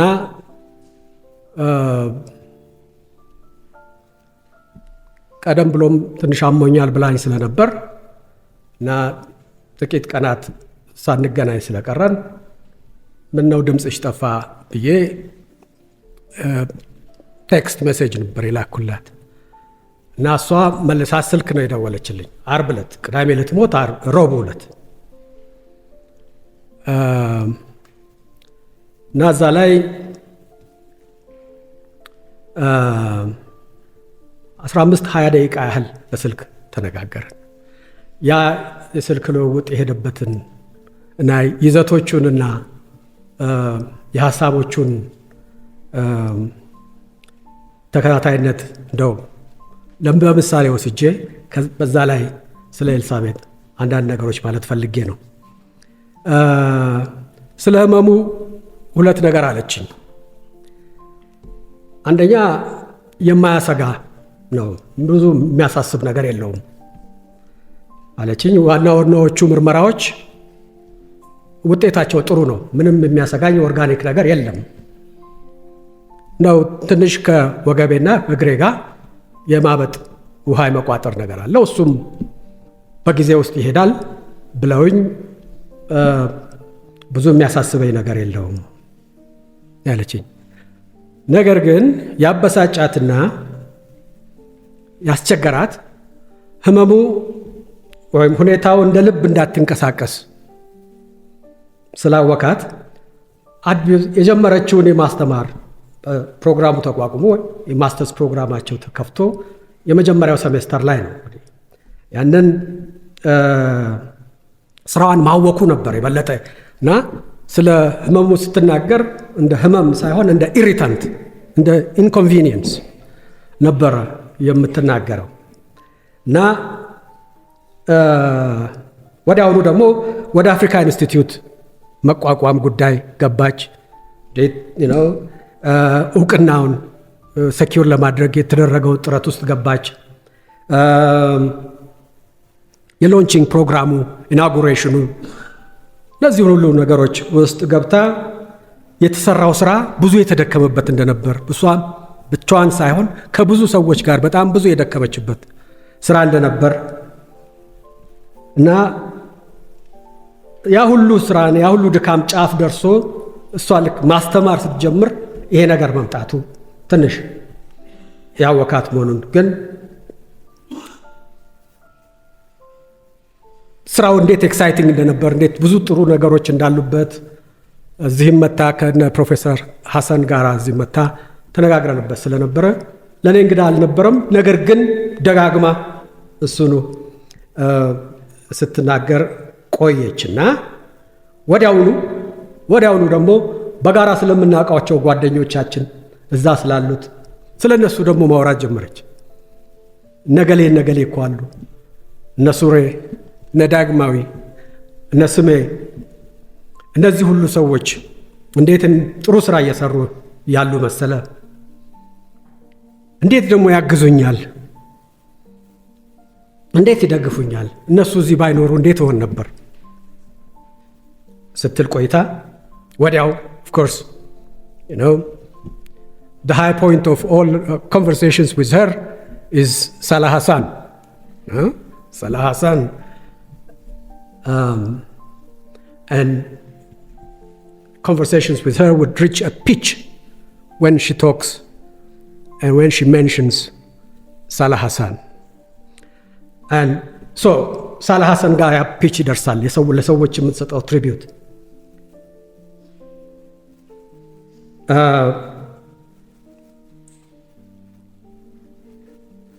ከዛ ወዲያውኑ ደግሞ እንደው ይሄ ስራ እኮ እዚህ ሻርጃ ያለሁበት ሁኔታ በጣም ጥሩ ነው፣ እንደውም በቅርቡ ከነበርኩበት ሁኔታ የነበርኩበትን መከራና ችግር እንድረሳ ለትንሽ ጊዜም ሐሳቤን ከዛ ላይ እየወሰደ ያገለግለኝ ነበር። So my work, my tenure, my travels, my efforts at Sharjah were good in a way because they take my mind off of the really painful experiences that I have been through, in recent times in Ethiopia. She would say that, and particularly two developments in her recent in trips to Ethiopia would stand out in her conversations, and she repeated it in this one. One was the passing of Professor Andreas Schette, the person who, for Elizabeth, was a person with no parallel on this earth in her thinking. So his passing was a heartbreak. It was unmitigated disaster for her. So she would talk about that.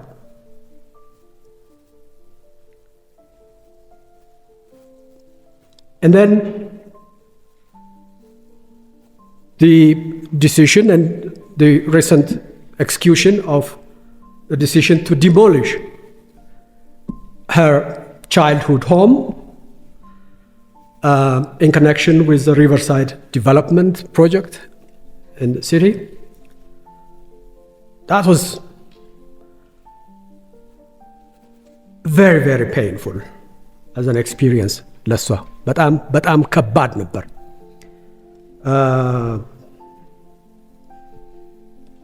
እና መጨረሻም ላይ ደግሞ ስትወጣ አሁን መጨረሻ ላይ ስትወጣ በአየር ማረፊያ ውስጥ በፍተሻ ቦታውና በመሳፈሪያ ቦታው መሃል እሷ በማታውቀው ሁኔታ በሻንጣ ውስጥ የነበረ በጣም ቫልዩ የምትሰጣቸው ከቤተሰቧና ከእናቷ ከህይወት ጋር የምታያይዛቸው ንብረቶች ተሰረቁ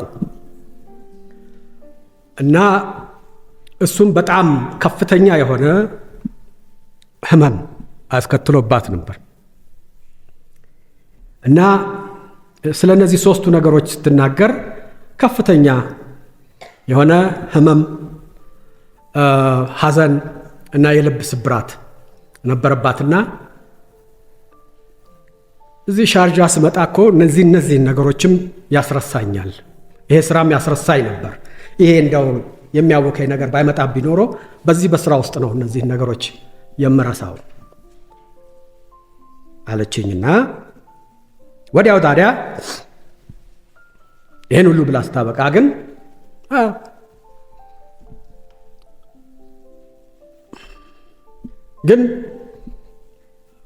መጣለሁ፣ ኢትዮጵያ ውስጥ መጣለሁ፣ መምጣት አለብኝ፣ ቦታም ቤትም ያስፈልገኛል፣ ጥረት አደርጋለሁ። እንደውም ያው ወዳጆቼን ነገሌ ኢትዮጵያ ሙከራ እያደረጉልኝ ነው፣ ቦታ እየፈለጉልኝ ነው፣ ቤት እየፈለግኩ ነው። እስቲ እንደውም እልክልሃለሁ፣ አንዳንድ አማራጮች ልከውልኛል፣ ሀሳብ ትሰጠኛለህ። ከዚህ ሁሉ ሐዘንና ልብ ስብራት በኋላ ተስፋ ያለ መቁረጥ በተለይ ስለ ኢትዮጵያና ስለ አገሯ ስለ ስራዋ ወደፊት ስለምትሰራቸው ስራዎች ተስፋ ያለመቁረጥ በምንም አይነት እና ይህንን ሁሉ ስትናገር በቃ አሁን እቺ ሰው ከዚህ ወዲያ የሚል ነገር ነበር የነበረኝ፣ ግን አልነበረም።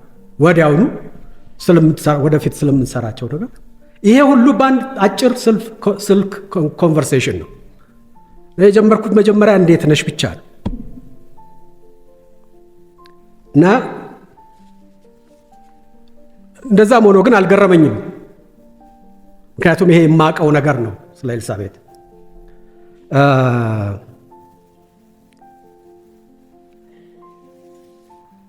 ምናልባት ብዙ ሰው የማያውቀው አሁን ቅድም ከተነገሩት አንዳንድ ነገሮች ተብለዋል።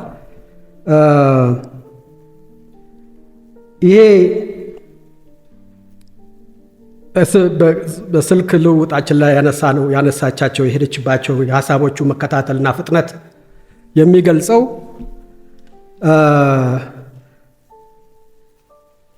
ብዙ ነገር አለ። 1 3 4 ነገሮችን አነሳለሁ። አንደኛው ስለሷ ያንን ሁሉ ቴሌስኮፕ የሚያደርግ ነው ያ የስልክ ኮንቨርሴሽን ብዬ ነው ያሰብኩት። አንደኛው ኤሊዛቤት በብዙ ነገር ድንበር የለሽ ሰው ናት።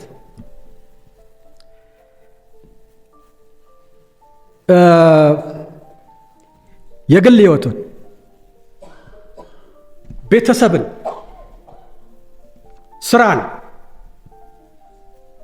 ጓደኛና ወዳጅነትን እነዚህን ነገሮች ለያይታ ድንበር ሰርታላቸው እያንዳንዳቸውን ለየብቻ ወስዳ የምትኖር ሰው አልነበረችም።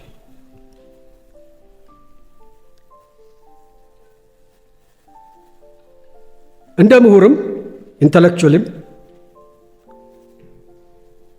አካዴሚክ እና ፐብሊክ የሚሉት ዲስቲንክሽንስ ለእሷ ብዙ ትርጉም ያላቸው ነገሮች አልነበሩ። እዛም ድንበር የለሽ ናት።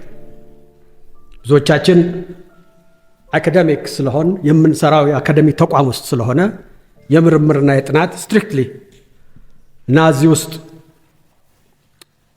የሚወዘወረውን የሚደረገውን የሀሳብ ልውውጥና ፍትጋ ይዘን ነው የምንኖረው እና በየሙያዎቻችን ውስጥ የተገደብን። እሷ ግን እንደዚህ አልነበረም።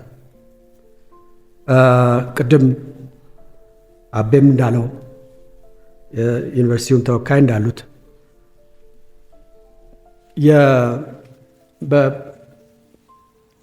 በህዝባዊውና በአካዳሚያዊው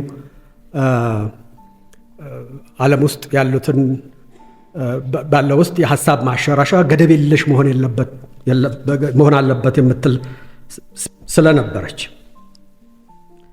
እንደዚሁም የኢትዮጵያ ጥናት፣ የአፍሪካ ጥናት እንደዚህ የሚሉት እና እንደውም ከዛም አልፎ ዓለም አቀፋዊ ጥናት በሚሉት መሀል ያሉት ገደቦች ለሷ ብዙ ድንበሮች ብዙ የሚመቿት አልነበሩም። የኢትዮጵያ ጉዳይ ከአፍሪካ ጋር፣ የአፍሪካ ጉዳይ በአጠቃላይ በተለይ ደግሞ ከዓለም አቀፍ የደቡባዊው የዓለም ክፍል ውስጥ ከነበሩት ሁኔታዎች፣ ሂደቶችና ኃይሎች ጋራ መጣመር አለበት፣ መያያዝ አለበት የሚለው እና በነዚህ መሀል ያለው ድንበር የማይመቻት ብቻ ሳይሆን የማያግዳት የሀሳብ ተጓዥ እና አሳላጭ ነበረች። በስነ ጥበብ ታሪክ፣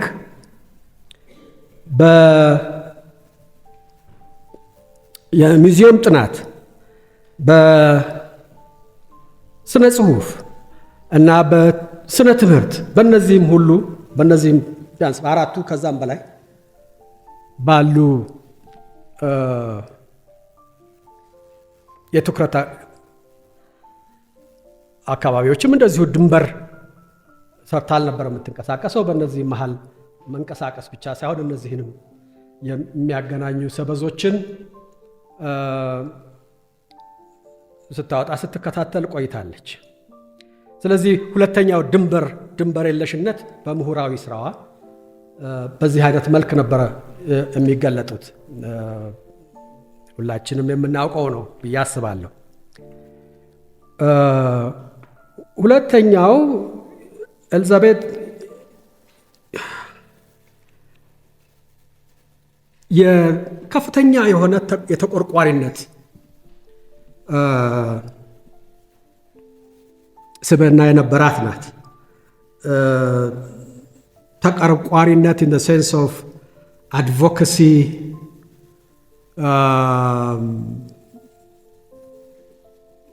ብቻ ሳይሆን ተቆርቋሪነት in the sense of ተንከባካቢነት በእኛ ቋንቋ ሰውን መንከባከብንም ስለሰው መቆርቆርንም ስለሰው ማሰብንም ተቆርቋሪነት ነው የምንለው። ስለዚህ በሁለቱም በኩል ተቆርቋሪነት የነበራት ናት። በዘር ጉዳዮች ላይ፣ በጾታ ጉዳዮች ላይ፣ የኑሮ ደረጃን በሚመለከት የኑሮ ሁኔታን በሚመለከት በዛ መሃል ያሉ ልዩነቶችና በተለይ ማርጂናል የሆኑ የህብረተሰብ ክፍሎችን ጉዳዩ አድርጋ የምትንቀሳቀስ ነበረች። ይህም ቅድም እንደተባለው እና ብዙዎቻችን የምናውቀው ነገር ነው። ሶስተኛው በዚህ በስልክ ኮንቨርሴሽናችን የመጣው ነገር ሪሊ ይሄ her intensity. Elizabeth, Professor Hassan was not only passionate about things, whatever it is that she's doing, but also fearless. And a kind of a no-nonsense personality.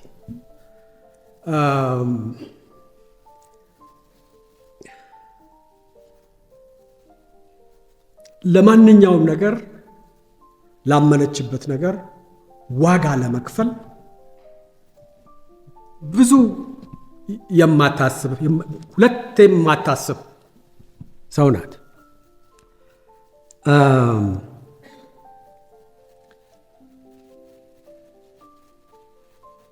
በዛው ልክ she expected, she demanded of others also, particularly ችሎታና አቅም አላቸው ከምትላቸው ሰዎች፣ ፖቴንሻል አቅምም አላቸው ከምትላቸው ሰዎች በማያባራ አንዳንዴም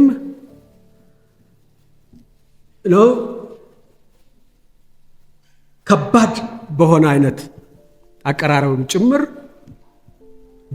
ዴሊቨር እንዲያደርጉ ራሳቸውን አፕላይ እንዲያደርጉ ሰዎችን ከመጎትጎት አንስታ ክፋት አልፋ መውቀስ የተጨመረበትን ነገር የምታደርግ ናት። ስለዚህ አንዳንዴ ለአንዳንድ ሰዎች ይሄ ችኩልና ቁጡ ምናምን የሆነች ነገር ይመስላቸዋል። ነገር ግን አይደለም፣ አልነበረም።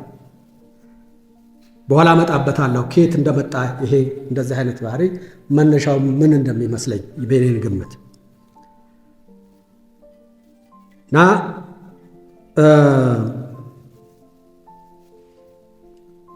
መጨረሻ ላይ ተስፋ መቁረጥ የሚባል ነገር አታውቅም ኤልሳቤጥ።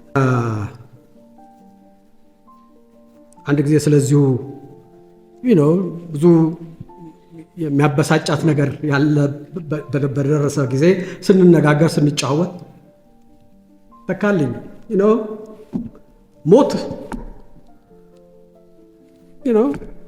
ሞት የማይቀር ነገር ነው ብለን ቁጭ ብለን እንጠብቀው እንዴ? በሚመጣበት ቀን ይመጣል።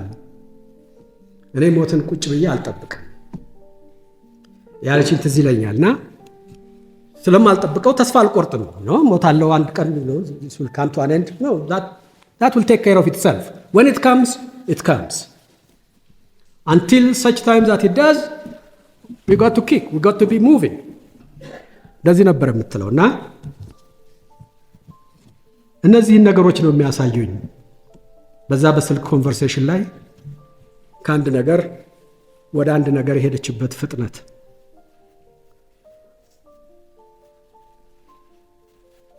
እና ይህንን ከብዙ ወዳጆቻችን ጋር አንስተንም ተነጋግረንበታል። ከእሷም ጋር አንዳንድ ጊዜ አንዳንድ ነገሮችን አንስተ ስንነጋገር እሷም የጻፈችባቸው የተናገረችባቸው ነገሮች አሉ። ከየት መጡ እንደዚህ አይነት ነገሮች? ምንጫቸው ምንድን ነው የሚለውን ስናስብ 3 ነገሮች አሉ። አንደኛው የእሷ የራሷ ኤርሊየር ኤክስፒሪየንስ ነው። የልጅነቷ ኤክስፒሪየንስ፣ አሜሪካን ሀገር ለትምህርት ሄዳ እዛ የነበረው የመጀመሪያው ኤክስፒሪየንስ፣ የቤተሰቧ እንደዚህ አይነት ኤክስፒሪየንስስ እንግዲህ እነሱን ብዙዎቹን አሁን ፕሮፌሰር ሳላ ቅድም እንዳሉት አሁን በቅርቡ በህትመት ላይ ባለው መጽሐፉም ውስጥ የምጠቃቀሳቸው ነገሮች ይኖራሉ። እነሱ ይወጣሉ። ወደ ሳይኮ አናሊሲስ ውስጥ አልገባም። ነገር ግን ሁለት ሁኔታዎች፣ ሁለት አጋጣሚዎች ቅድም ፕሮፌሰር ሳላ አንዱን ጠቅሰውታል። እኔ ግን በደንብ እሳቸው ከጠቀሱበት ሁኔታና ማለት ትርጉም ጠበቅ ያለ ትርጉም መስጠት የምፈልገው ነገር አለ። አንደኛው ከእስክንድር ቦጎሲያን ጋራ ከሶስት ሰዎች ጋራ ኤልዛቤትን ያገናኛት ሁኔታ ነው። አንዱ እስክንድር ቦጎሲያን ነው፣ ሁለተኛው ሳላ ሐሰን ነው፣ ሶስተኛው አንድሪያስ እሸቴ ነው። እነዚህ ሶስቱ ሰዎች በኤሊዛቤት የኢንተሌክቹዋል ጀርኒ ብቻ ሳይሆን የህይወት ትራጀክተሪም ላይ ዲፋይኒንግ የሆነ ሮል ነበራቸው ብዬ አምናለሁ። የሳላ ሐሰንን ቅድም ራሳቸው ተናግረውታል። የእስክንድር ቦጎሲያን ስራ በጣም እሷም ጽፈዋለች። በጣም ልዩ የሚያደርገው ነገር ምንድን ነው? የኢትዮጵያን የሥነ ጥበብ ባህልና ቅርስ ከዘመናዊ አፍሪካን የሥነ ጥበብ ቅርስና ባህል ጋራ የማናበብ የማስታረቅ በውስጣቸው ያሉትን ግንኙነቶችም ሆነ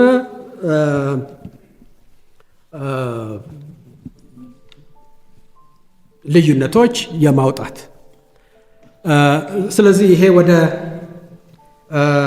ሰፋ ያለ ከኢትዮጵያ ተነስቶ ወደ ሌላ ሰፋ ወዳለው ትራዲሽን የሚሄድበትን ነገር ያስጀመራት ነው ብዬ አስባለሁ። ጥበብ ራሱ ወደ ጥበብ ስትመጣ፣ ወደ አርት ስትመጣ ጥበብ ስትሪክትሊ የአካዴሚክ ዶሜን አይደለም። ጥበብ ህዝባዊ ነው። ጥበብ ከህዝብ ጋር አሳቢው ከህዝብ ጋር በሚገናኝበት ፖይንት ላይ ትራይቭ የሚያደርግ ነው። ስለዚህ ያም የእሷን ሂደት የወደፊት አካሄድ ዲፋይን ያደረገው ይመስለኛል። በተለይ እሷ ቀድሞ ተሰማርታ ከነበረችበት የቢዝነስ ትምህርት፣ የባንኪንግ ከነዚህ ጋራ ሲነጻጸር ጥበብ አዘር ኤንድ ኦፍ ዘ ስፔክትረም። ስለዚህ ይሄ በጣም ኢምፖርታንት ማርክ ያለው ይመስለኛል እና ከዛም ከፕሮፌሰር ሳላህ ጋራ ኒውዮርክ ዩኒቨርሲቲ የሚሆን ኮርኔል ይህንኑ ወደ ሰፋ ያለውን የሥነ ጥበብ ታሪክ እና ሰፊ ስነ ጽሁፍ በማስተማር ብዙ ለውጥ ያመጣ ይመስለኛል። አንድሪያስ እሸቴም ያው ሁላችሁንም የምታውቁት ነው። ኤልዛቤትን ከኢትዮጵያ ጋር እንደገና መልሶ የማቆራኘት ሂደት ላይ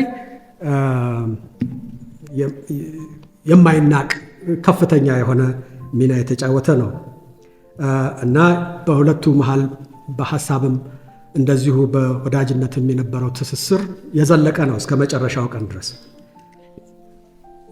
እና እሺ፣ መጨረሻው ቅድም ፕሮፌሰር ሳላ ያነሱት ነው የ9/11 ኤክስፒሪየንስ ነው። 9/11 ላይ ኤልዛቤት እዛ ህንፃ ውስጥ ነበረች። ሁለቱ ትዊን ታወርስ ሲፈነዱ እዛ ህንፃ ላይ ነበረች እና ከዛ ህንፃ ላይ ታች ለአንድ ጉዳይ ወጥታ ቡና ወጣ ብዬ ነው የምትለው ሲሆን ነው ያ ነገር የደረሰው እና ከዛ ለትንሽ ነው የተረፈችው ማለት ነው። ናው ይሄ መትረፏ ብዙ ሰው እንደዚህ ትልቅ አደጋ ሲተርፍ ያተረፍከኝ ፈጣሪ አምላክ ተመስገን ብሎ ነው ቤቱ የሚሄደው። እንደውም አንድ ከእንግዲህ ሁል ጊዜ በየሳምንቱ ወይ በየዓመቱ ስለትን አስገባለሁ አመሰግናለሁ ብሎ ነው የሚኖር። እሷ ግን እንደሚመስለኝ ከዛ ኤክስፒሪየንስ የያዘችው ነገር ለምን ሁለት የለምን ጥያቄዎች የጠየቀች ይመስለኛል። አንደኛ ለምንድን ነው ይሄ የሚሆነው? ለምንድን ነው እንደዚህ አይነት ሁኔታ የሚፈጠረው በዓለም ላይ? ምን ቢደርስ ነው እነኚህ ሰዎች ምን ቢቆጡ ነው? ምን ቢያናድዳቸው ነው? ምን ተስፋ ቢያስቆርጣቸው ነው ይህንን አይነት ጥፋት የሚያደርጉት የሚለውን ነገር ይዛ ሄደች ነው ይመስለኝ። እሱን ለማወቅ ለመመርመር ውስጡ ለመግባት ከምዕራባውያን ዓለም ውጭ ያለውን ይሄ በምዕራቡ ዓለም ላይ የተቃጣውን የመልስ ምት ለመረዳት የመፈለግ ጉጉት እና ፍላጎት ያደረባት ይመስለኛል። አንዱ ይሄ ነው። ሁለተኛው ለምን እኔ ተረፍኩ? ለምን ተረፍኩ? ለምክንያት መሆን አለበት የተረፍኩት። ስለዚህ የሆነ ነገር ማድረግ አለብኝ። ለምን ተረፍኩ? ስለዚህ ከዛ ተነስቶ ትርጉም ያለው ህይወት መኖር አለብኝ። ከእንግዲህ እዚህ ባንከሮች አገልጋይ የኮርፖሬት ዓለሙ ውስጥ አገልጋይ መሆን የለብኝም። I have to go wherever I can make a difference. I have to understand this world and fight back to make a difference. And the one and the most important place where I can make a difference is to go back to Ethiopia where I can make a difference. እነዚህ ሁለቱ ነገሮች እና ከዚህ የተነሳም ይመስለኛል ይሄ ተስፋ ያለ መቁጠር ተርፍ ያለው ያለኝ ጊዜ እንደውም ትንሽ ነው። ሞት ምን ጊዜም ሊመጣ ይችላል። በዛች ጊዜ ብሞት ይሞታል። ስለዚህ ያለኝን ጊዜ ስራ ላይ ማዋል ያስፈልጋል፣ መታገል ያስፈልጋል። ስለዚህ ነው ይሄ ኢምፔሽንሷ ኤነርጂዋ ምንም ነገር ለጊዜ እንደውም አንዳንድ ሰዎች ጊዜ ሲወስዱ እናንተ ሲሉ የምታቻኩለው የምትናደደው እና ይሄ ነው የሚመስለኝ። የጊዜ የለኝም ሁኔታዋ ነው ያንን ፓሽኗንም ኤነርጂዋንም እንደዚህ ዲፋይን የሚያደርገው ብዬ አስባለሁ። በጣም ይቅርታ አድርጉልኝ። ሞትን ቁጭ ብዬ አልጠብቅም፣ በሚመጣበት ጊዜ ይመጣል ስትል የነበረው ወዳጄ በሚመጣበት ጊዜ መጣና ይዟት ሄደ። ፈጣሪ ነፍስሽን በሰላም ያሳርፋል። ኤልሳቤጥ ሁለቱንም ተናጋሪዎች እጅግ በጣም አመሰግናለሁ። የዕለቱ መርሃ ግብር ይህንን ይመስል ነበረ። በመጨረሻ አዲስ አበባ ዩኒቨርሲቲን እና የግሎባል ጥናቶች ዩኒቨርሲቲን ደግመን ማመስገን ይኖርብናል። አዳራሹን ከመልቀቃችን በፊት አስክሬኑ በመጣበት አኳኋን ይሄዳል። ከዛ ተከትለን ወደ መጨረሻው ስንብት ሁለተኛ ክፍል መንበረ ጸባዖት ቅድስት ሥላሴ እንሄዳለን። አመሰግናለሁ።